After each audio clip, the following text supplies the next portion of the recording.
Good morning all of you. आज हम lesson number जो 7th है मेरे रज़ा साहब, यह लेसन आज हम सीखेंगे। लेखिका का नाम है सुजाता बजाज।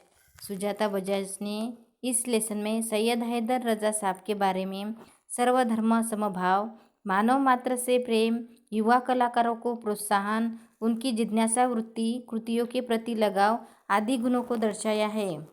यह जो लेसन है यह एक संस्मरण है।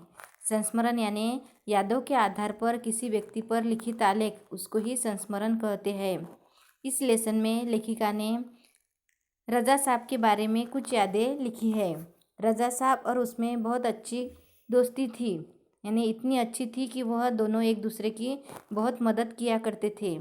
हर बार जब मैं या रज़ा साहब पेंटिंग पूरी करते तो सबसे पहले एक दूसरे को दिखाते, यानी जब लेखिका और रज़ा साहब पेंटिंग पूरी करते तो दोनों भी एक दूसरे को दिखाया करते थे।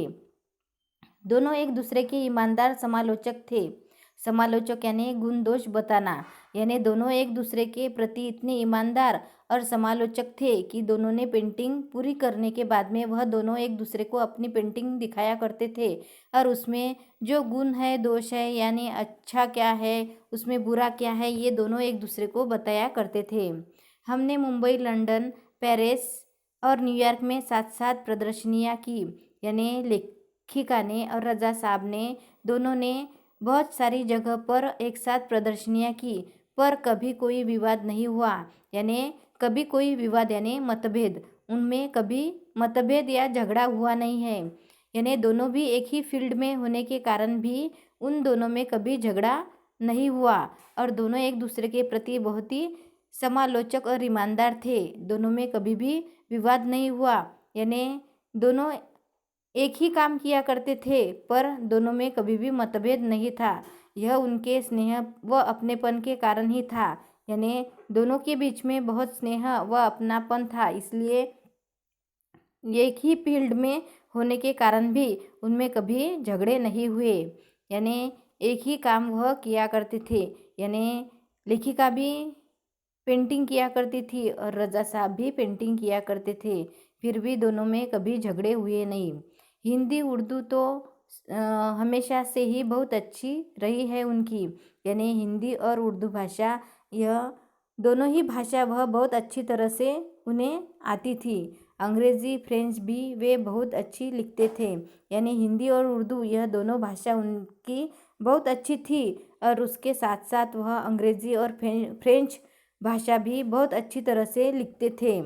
कविताओं से बहुत प्यार था उन्हें, यानी कविता जो लिखते थे वह तो उनसे वह बहुत प्यार किया करते थे, यानी जब भी उनको कविता पढ़नी थी तब भी वह यानी टाइम निकालकर कविता पढ़ते थे या कविता लिखते थे। शेर, गज़ल व पुराने हिंदी फिल्म गाने बड़े प्यार से सुनते थे, यानी उनको पुराने हिंदी फिल्म के जो गाने हैं वह सुनने का बड़ा ही शौक़ था और इंटरेस्ट था। कभी भी फुर्सत मिलती तब वह हिंदी फिल्म के जो पुराने गाने हैं वह सुना करते थे। उन्हें सुनने का बहुत शौक़ था। एक डायरी रखते थे, यानी जिस तरह से वह हिंदी फिल्म के पुराने गाने सुनते थे उसी तरह से उन्हें डायरी लिखने का भी बहुत शौक़ था, यानी बहुत सारे लोग डायरी लिखते थे, उस तरह रज़ा साहब भी डायरी लिखा करते थे। पर सभी लोग डायरी किस तरह से लिखते हैं तो उसमें सुख और दुख दोनों ही घटनाएं का उल्लेख उस डायरी में लिखा करते हैं, परंतु रज़ा साहब जो है वह सिर्फ सुखद जो घटनाएं हैं वही घटनाएं लिखा करते थे। हर सुंदर चीज़ को लिख लिया करते थे, यानी हर सुंदर चीज़ उनके साथ जब घटती थी या होती थी तो वह चीज़ वह लिख लिया करते थे अपने डायरी में। उसमें मेरी बेटी हेलेना बहुत खूबसूरत हिंदी बोलती थी, यानी लेखिका की जो बेटी थी हेलेना वह बहुत ही अच्छी तरह से हिंदी बोला करती थी, तो उन्हें बहुत गर्व होता था। यानी रज़ा साहब को मेरी बेटी जब हिंदी बोलती थी तो वह जो हिंदी बोलती थी उस पर बहुत गर्व था। वे हमेशा उसके साथ शुद्ध हिंदी में ही बात किया करते थे, यानी रज़ा साहब को हिंदी बहुत पसंद थी और हिंदी में बात करना भी बहुत पसंद था। यानी जब भी वह मेरे घर पे आते थे और मेरी बेटी से बात किया करते थे तो वह शुद्ध हिंदी में ही मेरी बेटी से बात किया करते थे। तो शुद्ध हिंदी में भी वह बात किया करते थे। रज़ा साहब को अच्छा खाने का बहुत शौक़ था, यानी रज़ा साहब को अच्छे अच्छे खाने का बहुत शौक़ था, पर दाल चावल रोटी आलू की सब्ज़ी में जैसे उनकी जान अटकी रहती थी। यानी उनको खाने का तो बहुत शौक़ था, परंतु दाल चावल यानी खाने में दाल चावल रोटी आलू की सब्ज़ी यह उनको बहुत ही पसंदीदा, यह उनका फेवरेट उनकी यह डिश थी। यह बहुत पसंद किया करते थे खाने में। मैं हफ्ते में एक बार भारतीय शाकाहारी खाना बनाकर भेजती थी, यानी लेखिका हफ्ते में एक बार उनको शाकाहारी खाना बनाकर भेजती थी, यानी भारतीय जो खाना है वह खुद लेखिका बनाकर उनको भेजती थी, उनके लिए, उनके फ्रांसीसी दोस्तों के लिए। यानी रज़ा साहब को तो यह जो भारतीय खाना था वह बहुत ही पसंद था, तो लेखिका खुद अपने हाथों से तैयार करके वह रज़ा साहब के लिए और रज़ा साहब के जो बाकी के दोस्त है फ्रांसिस, तो उनके लिए भी वह खाना तैयार करके हफ्ते में एक बार भेजा करती थी। रज़ा साहब के कुछ पुराने फ्रांसिस दोस्तों को उनके जाने की खबर देने गई।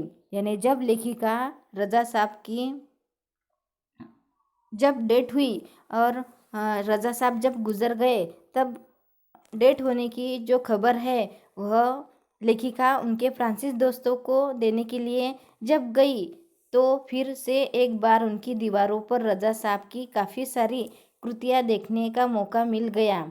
यानी जब लेखिका उनके फ्रांसीसी दोस्तों को रज़ा साहब की खबर देने के लिए गई कि रज़ा साहब इस दुनिया में नहीं रहे, तब उनके जो दोस्त थे उनके हर एक दोस्त के घर पर रज़ा साहब की बहुत सारी पेंटिंग की जो कृतियाँ है, वह बहुत सारी कृतियाँ वहाँ पे उनके घर पे लेखिका को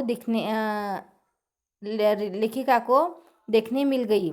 मैं हमेशा कहती, यानी लेखिका हमेशा कहती, रज़ा साहब आप मेरे एंजल गार्जियन है। यानी हमेशा लेखिका और रज़ा साहब के बीच में इतनी अच्छी दोस्ती थी कि हमेशा लेखिका रज़ा साहब को कहती थी कि आप मेरे एंजल गार्जियन हो, तो मुस्कुरा देते, पर सन 2000 के बाद से कहते। यानी देखो कि हमेशा वह लेखिका के एंजल गार्जियन रहे, पर 2000 के बाद में रज़ा साहब उससे कहने लगे अब हमारी भूमिका बदल गई है। यानी रज़ा साहब जब लेखिका के एंजल गार्जियन थे, तब 2000 के बाद में रज़ा साहब लेखिका को कहते हैं कि अब हमारी भूमिका बदल गई है। अब तक मैं तुम्हारा एंजल गार्जियन था, पर अब तुम मेरी एंजल गार्जियन हो, अब मैं नहीं। यानी 2000 के बाद में जब रज़ा साहब की तबीयत बिगड़ती गई, तब रज़ा साहब ने लेखिका को ही अपना एंजल गार्जियन की भूमिका में लेखिका को वह देखते थे। यानी पहले लेखिका उनको देखती थी और बाद में जब उनकी तबीयत बिगड़ती गई, तब वह लेखिका को एंजल गार्जियन की दृष्टि से देखते थे। अब मैं नहीं हूँ तुम्हारा, तुम मेरी हो एंजल गार्जियन, यानी यह भूमिका अब बदल गई है, ऐसे वह लेखिका को कहते थे। तो आज हमने इस तरह से लेसन नंबर जो 7 है मेरे रज़ा साहब, यह लेसन सीखा है। इस लेसन में लेखिका ने रज़ा साहब के बारे में बहुत सारी यादें लिखी है और उस यादों से हमें बहुत सारा ऐसा सीखने को मिला है। तो इस तरह से हमने लेसन नंबर 7 कंप्लीट किया है, बाकी का हम कल देखेंगे। Thank you.